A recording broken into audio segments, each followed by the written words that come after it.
Combating Depression in Undergraduates by Improving Sleep Habits, presented by Isla Rosen, Leela Brown, Adriana Kusaba, Molly Kemball, and Whitney Wright. Do you ever think about how your sleep might affect your mood, or how your mood might affect your sleep? The relationship seems to be bidirectional. Sleep is important for our physical and mental well-being. In fact, chronic sleep deprivation has been associated with depression and other mental illness. Mental illness is an increasing public health concern in the United States and globally. Major depressive disorder is one of the most prevalent mental illnesses and affects more than 16 million, or 7%, of adults 18 years and older each year. Prevalence of depression is significantly higher for college students, with 11% of male and 20% of female undergraduates reporting diagnosis and/or treatment for depression in the past 12 months. According to the World Health Organization, it is the leading cause of disability worldwide. There are numerous negative impacts of depression. Some of the individual impacts include a weakened immune system. This results from increased stress hormones like cortisol, which suppresses the immune system and decreases the body's ability to fight off infection. There is also increased risk of suicide and substance abuse. Poor job performance and poor academic performance are additional negative impacts of depression. Many individuals suffering from depression have poor diet and exercise habits, which can lead to weight gain and other comorbidities, such as heart disease and type 2 diabetes. Lastly, social isolation and withdrawal. This includes loss of interest in activities, friends, or other social gatherings, which can lead to a loss of social support systems. Depression results from a complex interaction of biological, social, behavioral, and psychological factors. Many negative health behaviors have been associated with depression and anxiety disorders in college students. The factor that we are going to explore further is poor sleep hygiene. Sleep hygiene is the practice of behaviors that support or encourage sleep, while poor sleep hygiene describes behaviors that negatively impact quantity or quality of sleep.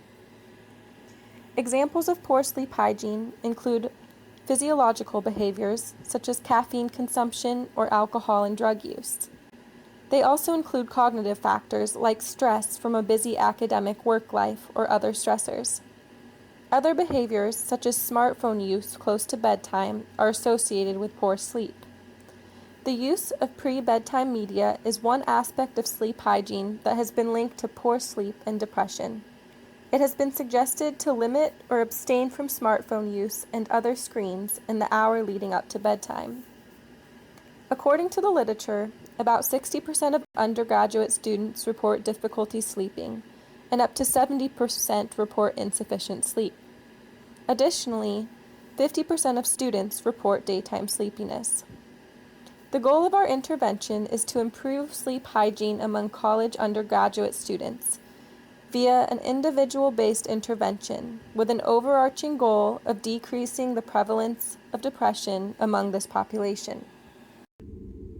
There are 4 levels of analysis, each with particular relevance to our population. The first is individual. Individual students' behaviors change drastically upon arrival to college, particularly their eating and exercise habits. Additionally, critical to our intervention, there has been an increased use of technology for completing assignments, keeping up to date on world news, and staying in touch with friends, both on campus and at home. In particular, many electronic devices are designed to get our attention through visual and audio signals. Given that these alerts are dependent on the activities of others, users might not feel in complete control of their electronic consumption, even though it is their personal decision to use the phone. Indicative of this low level of control, as demonstrated in a 2017 study by Ward and colleagues, being in the same room as our phones reduces our available cognitive capacity even when the phones are switched off. Notably, this is only observed in the presence of the participant's own phone, indicating that the split attention might be due to fear of missing out on a personally relevant notification.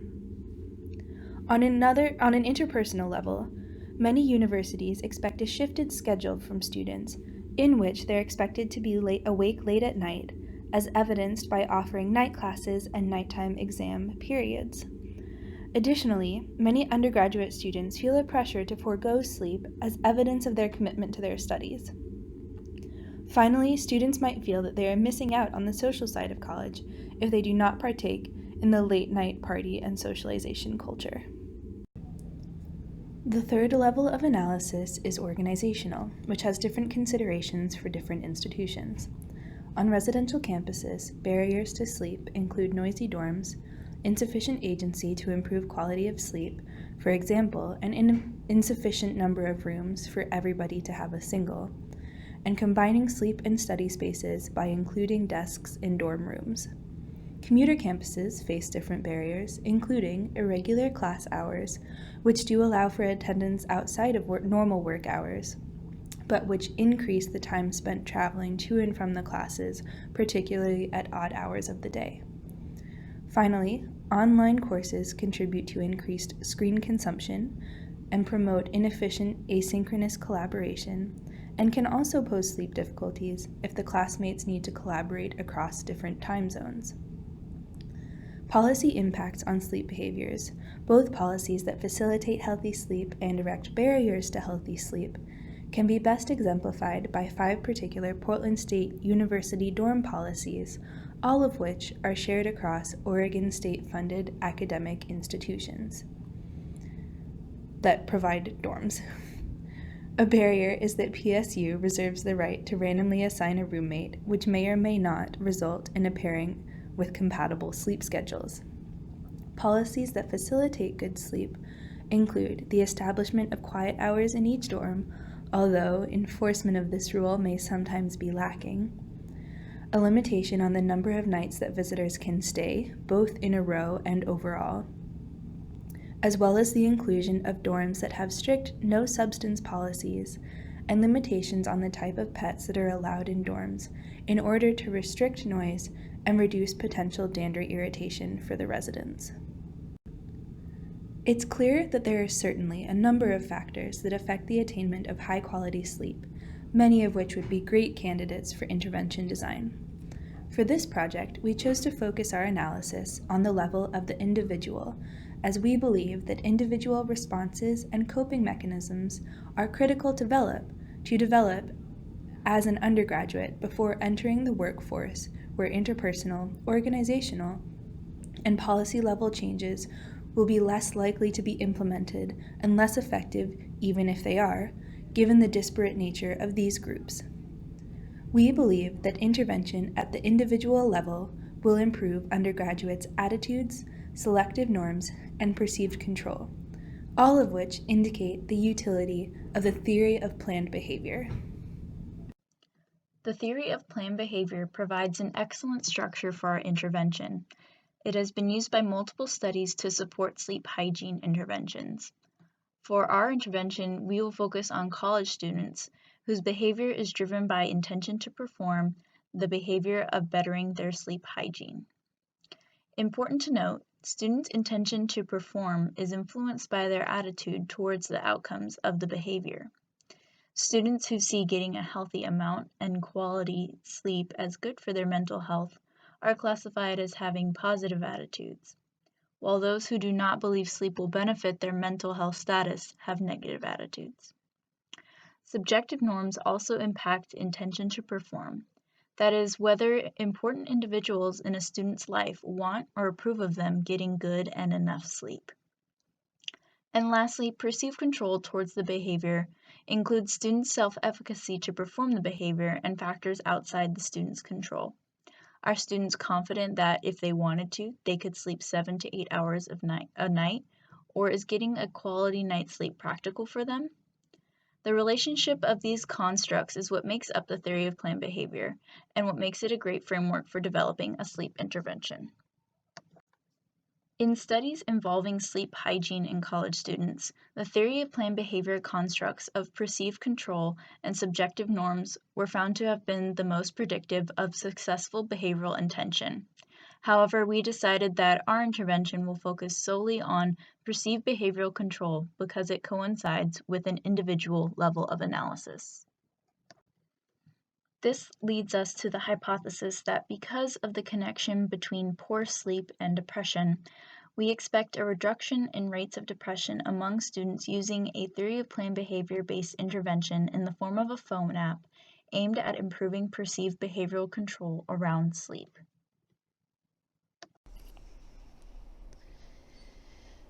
The intervention will be a mobile app aimed at addressing depression by improving sleep. Undergraduates at Portland State University are the target population for marketing the Dream Mode app. The app focuses on improving sleep hygiene through a theory of planned behavior-based intervention that lowers barriers to sleep, including use of electronic devices, creating a regular sleep schedule, and addressing psychological factors that may lead to insomnia. Marketing of the Dream Mode app will be through a promotional video and flyers promoting the app around campus. New students will receive an introduction to the app during student orientation and free download codes. The Dream Mode app project aligns with the theory of planned behavior with a focus on perceived behavioral control through automatic and manual customizable features aimed at improving sleep as a way to lead to the overall health of undergraduates with a focus on mental health. Users can input personal sleep goals and schedule custom sleep reminders and notification silencing. During scheduled sleep, the app sends automatic custom responses to phone and social media contacts if they attempt to contact the user during sleep. Users can initiate guided meditation for relaxation and breathing exercises to engage the parasympathetic nervous system. The app also offers customizable automatic sleep tracking and a manual daily sleep log, along with mental health and mood tracking.